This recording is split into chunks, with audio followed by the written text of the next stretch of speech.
வடக்கிலிருந்து ஒரு பெருங்கட்சியின் தலைவர் வந்து நிருபர்களை பார்த்து டீலிமிட்டேஷனை யார் ஆதரிக்கிறார்களோ, அதுவும் குறிப்பாக ஃபேர் டீலிமிட்டேஷன் யார் ஆதரிக்கிறார்களோ அவர் தமிழ்நாட்டின் விரோதி, அவர்கள் ஹெட்டப்பர் என்று கூறிவிட்டு வீரவசனம் பேசிவிட்டு சென்றார்.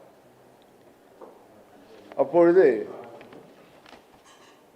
அந்த டீலிமிட்டேஷன் மசோதா நாடாளுமன்றத்தில் வரவிருப்பதாகவும் அந்த மசோதாவில் திமுக நிலை என்ன என்று ஒரு கேள்வியினை எழுப்பிவிட்டு சென்றார்.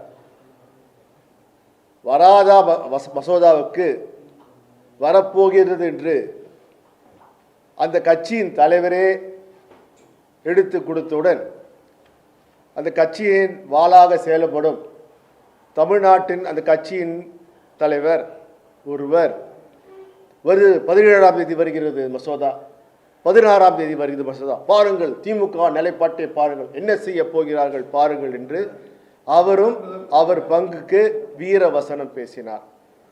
அப்பொழுது நாங்கள் சொன்னோம், வராதா மசோதா பற்றி ஏன் பேசுகிறீர்கள்? டீலிமிட்டேஷன் பொறுத்த வரைக்கும் திமுக நிலைப்பாடு ஒரே நிலைப்பாடு, தமிழ்நாட்டுக்கும் எல்லளவுக்கும் எந்த தீங்கும் வரவிடக்கூடாது. திமுகவின் நிலைப்பாடு தமிழ்நாட்டில் இருக்கின்ற தற்போதைய 7.18% ஒதுக்கீடு சட்டமன்றத்திலும் சரி நாடாளுமன்றம் அதே இடஒதுக்கீடு இருந்தே தீர வேண்டும், தமிழ்நாட்டுக்கு எந்தவித பாதிப்பும் வரக்கூடாது என்று கடந்த மார்ச் மாதம் முதல் முறையாக தென்னக முதல்வர்களை எல்லாம் தமிழ்நாட்டிலே அழைத்து ஒரு சிறப்பு கூட்டத்தை வைத்து அங்கே தீர்மானத்தை செய்தவர் எங்கள் தலைவர் தளபதி மு.க. ஸ்டாலின் அவர்கள். சரித்திரம் தெரியாதவர்கள் ஏதோ திடீரென்று அவர் கைப்பாவையாக தமிழ்நாட்டிலே ஒரு கைப்பாவை வந்தவுடன் அவசர கதியிலே அனைத்து கட்சி நாடாளுமன்ற கூட்டத்தை உறுப்பினர் கூட்டத்தை நடத்தினார்கள்.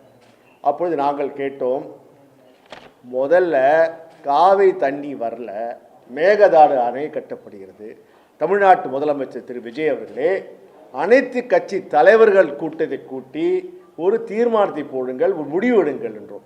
ஆனால் தமிழ்நாட்டு முதல்வரோ அதை பற்றி எந்த முடிவும் எடுக்காமல் தமிழ்நாட்டில் உள்ள நாடாளுமன்ற உறுப்பினர்கள் வைத்து கூட்டத்தை வைத்து ஒரு தீர்மானத்தை போடுகிறார்கள். என்ன தீர்மானம்?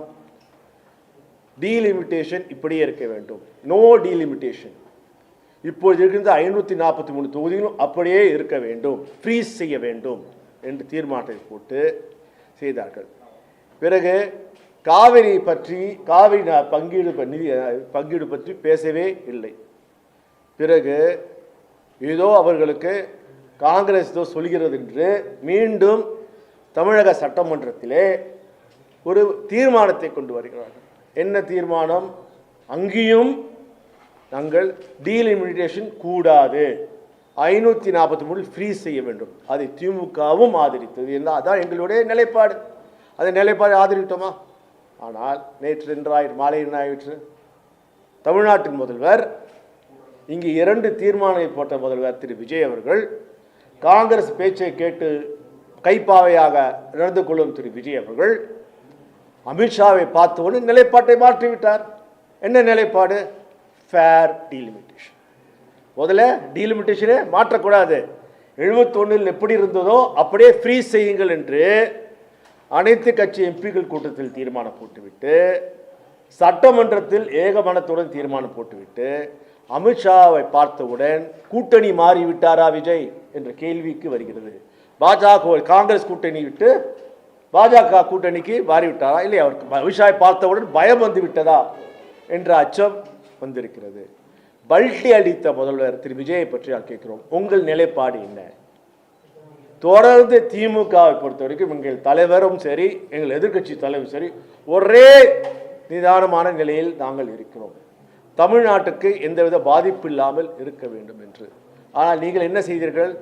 அங்கே தென்னக முதல்வர் கூட்டத்திலே திரு டி.கே. சிவகுமார் என்ன சொல்கிறார்? காவிரி நதிநீர் பங்கீடு பற்றி பேசினாலும் ஒத்துழைப்பு, புதிய வார்த்தையை ஒன்றை கொண்டு வருகிறார். என்ன ஒத்துழைப்பு? அந்த ஒத்துழைப்பு படி என்ன சொல்கிறார்? இனி மேகதாது அணையை கட்ட வேண்டும். மேகதாது அணை கட்டுவதால் ஒத்துழைப்பு, தமிழ்நாட்டுக்கும் கர்நாடக ஒத்துழைப்பு, இதனால் அதிகமான நாங்கள் தண்ணீர் தர முடியும் என்று சொல்கிறார்.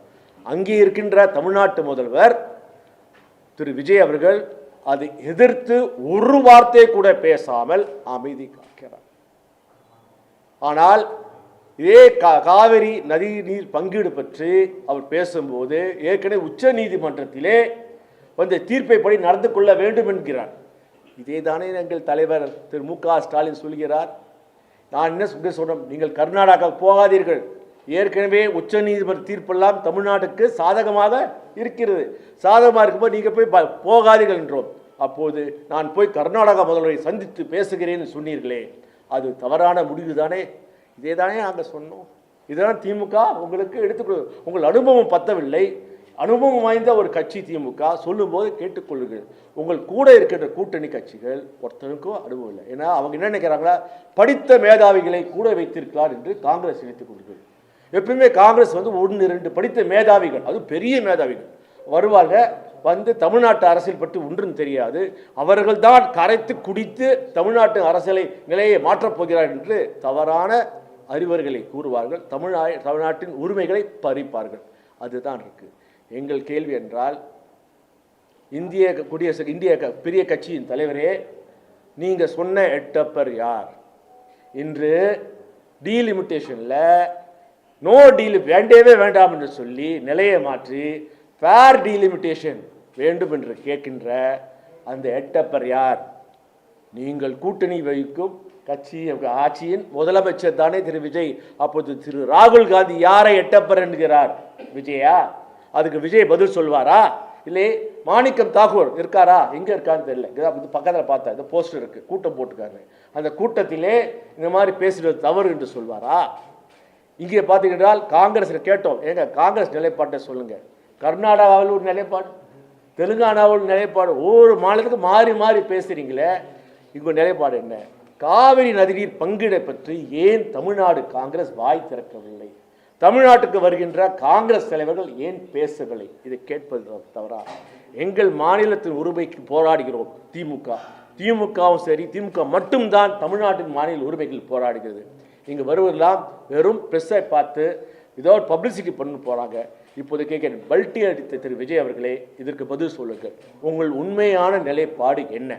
இது அறிய நாங்கள் மட்டும் இல்லை, தமிழ்நாட்டு மக்களும் ஆர்வமாக இருக்கிறார்கள். நன்றி. போதுமா?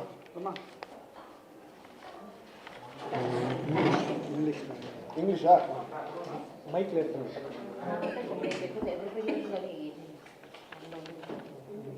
போட மாட்டீங்களா?